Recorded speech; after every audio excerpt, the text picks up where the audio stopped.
भागवत गीता अध्याय 18 उपसंहार।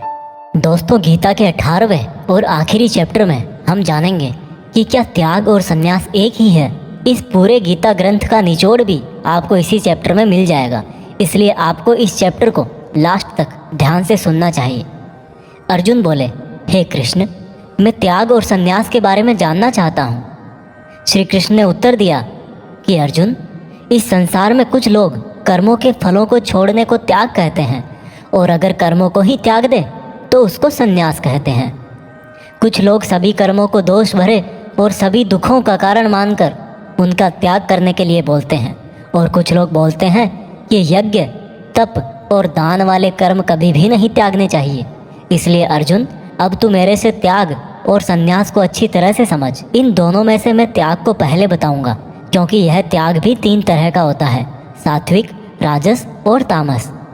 यज्ञ, तप और दान, ये तीनों त्याग के योग्य नहीं, बल्कि फल की इच्छा के बिना किया गया यज्ञ, तप और दान, यही सात्विक त्याग कहे जाते हैं। मतलब जो शास्त्रों में दिया गया कर्म और धर्म जिसमें फल और आसक्ति ना हो, उसको सात्विक त्याग कहा जाता है। कोई मनुष्य अगर सभी कर्मों को यह समझकर त्याग दे कि यह कर्म ही दुखों का कारण है, तो यह त्याग राजस त्याग कहलाता है। किसी अन्य मोह के कारण अगर किसी कर्म का त्याग कर दिया जाए तो त्याग को तामस त्याग कहते हैं। जो व्यक्ति किसी भी काम से ना तो प्रेम करता है और ना ही नफरत करता है, ऐसा बुद्धिमान व्यक्ति ही सच्चा त्यागी है। मनुष्य शरीर कितना भी प्रयास कर ले, लेकिन वो फिर भी पूरी तरह से कर्म को नहीं छोड़ सकता, जैसे कि सांस लेना। इसलिए कर्मों के फलों को छोड़ देना ही सच्चा त्याग होता है। जो लोग कर्म फलों का त्याग इस संसार में नहीं करते हैं, उनके कर्म फल मृत्यु के बाद भी उनका पीछा नहीं छोड़ते हैं। हे अर्जुन, मनुष्य मन, वाणी और शरीर से जो भी अच्छा या बुरा काम करता है, वह 5 तरह से होता है। करने वाले के द्वारा, उसके शरीर के द्वारा, उसकी ज्ञानेंद्रियों के द्वारा, उसकी कर्मेंद्रियों के द्वारा, या फिर उसके पूजनीय देवताओं के द्वारा। ज्ञाता, ज्ञान और ज्ञेय, ये 3 प्रकार की कर्म प्रेरणा है। कर्ता, कारण और क्रिया, ये 3 तरह के कर्म संग्रह है। अर्जुन, ज्ञान, कर्ता और कर्म, ये तीनों भी 3 तरह के हैं। जिस ज्ञान में परमात्मा को अमर और अनंत माना जाता है, वह ज्ञान सात्विक है। जिस ज्ञान में परमात्मा को अलग अलग समयों में अलग अलग नामों से जाना जाता है, वह राजस ज्ञान है। और जो ज्ञान सात्विक ज्ञान और राजस ज्ञान के बाहर है, वह तामस ज्ञान है। जो कर्म श्रद्धा रहित और फल की इच्छा के बिना किया जाता है, वह सात्विक कर्म कहलाता है। जो कर्म कुछ पाने के लिए किया जाता है, वह राजस है। और जो कर्म किसी का नुकसान करने के लिए किया जाता है, वह तामस कर्म है। इस प्रकार से सात्विक कर्म करने वाला सात्विक कर्ता, राजसी कर्म करने वाला राजसी कर्ता और तामसिक कर्म करने वाला तामसिक कर्ता कहलाता है। इस तरह बुद्धि और संकल्प भी 3 तरह के होते हैं। हे अर्जुन, सात्विक कर्म, राजस कर्म और तामस कर्म करने वालों की बुद्धि और संकल्प, ये भी क्रमशः सात्विक, राजस और तामस होते हैं। हे अर्जुन, सुख भी 3 तरह के होते हैं।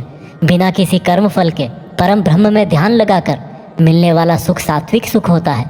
बल, बुद्धि, शक्ति, राज्य इत्यादि की प्राप्ति राजस सुख है।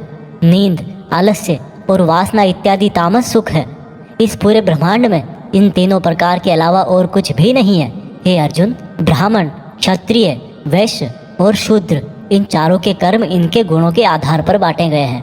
अपनी मन और इंद्रियों को वश में रखना, सभी प्राणियों का भला करना, धर्म का पालन करना, बिना कर्ता भाव के कर्म करना, परमात्मा में ध्यान लगाना, ये सब गुण जिसमें होते हैं, उसको ब्राह्मण कहना चाहिए। बल, बुद्धि, दान, वीरता, शासन, ये सब क्षत्रिय के कर्म हैं। खेती, व्यापार इत्यादि वैश्य का काम है, तथा इन सब वर्णों की सेवा करना शूद्र का कर्म है। हे अर्जुन, दूसरों के धर्म और कर्म से तो अच्छा है भले ही कम गुणों वाला हो, लेकिन अपना ही कर्म और धर्म निभाएं, और ऐसा करना ही मोक्ष के द्वार खोलता है। मानव कर्मों में कुछ ना कुछ कमियां तो रहती ही है, फिर भी उसको खुद का कर्म नहीं छोड़ना चाहिए। जिस तरीके से कोई व्यक्ति भगवान को पा सकता है, वह अब मैं तुझसे सारांश में कहूँगा। हमेशा और हल्का भोजन करने वाला, हमेशा और हल्का भोजन करने वाला, अपने देश का धर्म निभाने वाला, इच्छाओं का त्याग करके एकांत में ज्ञान का अध्ययन करने वाला, मन, वाणी, शरीर को वश में रखने वाला, लाभ हानि, सजीव निर्जीव, मित्र शत्रु, इन सब को बराबर समझने वाला, घमंड, बल मोह रहित और शांति सहित भगवान से अनंत भक्ति प्रेम करने वाला सदा के लिए मेरे पास आ जाता है। इस तरह का ब्रह्म योगी ना तो कोई आशा करता है, ना ही स्वयं को या दूसरों को दोष देता है, और ना ही दुख और सुख में विचलित होता है। इस तरह का परम योगी सब कर्म करता हुआ भी स्वयं को कर्ता ना समझकर मुझ परमात्मा को ही कर्म करने वाला समझता है। हे अर्जुन, इस तरह से तू भी इन बातों को समझकर अगर अपना धर्म और कर्म निभाएगा तो तू भी मुझ में परम पद पाएगा। और अगर तू इस तरह बोलकर कि मैं युद्ध नहीं करूँगा, मेरे ज्ञान को नहीं मानेगा, तो अपने धर्म, कर्म और परमार्थ से भटक जाएगा और नष्ट हो जाएगा। हे अर्जुन, तेरे अंदर भी मैं ही हूँ, इसलिए तू सब मोह छोड़कर और इस माया से बाहर निकलकर अपना कर्म और धर्म युद्ध कर। इसी से तू मुझ भगवान के धाम में ऊंचा स्थान प्राप्त करेगा। अर्जुन, मैंने पूरे रहस्यमयी और गोपनीय ज्ञान तुझे अच्छी तरह से बता दिए हैं, फिर भी तू अब जो समझ कर करना चाहे वैसा करना। लेकिन अर्जुन, तू मुझे बहुत ही प्रिय है, इसलिए मेरा ही भक्त बन और मुझे ही सदा प्रणाम कर।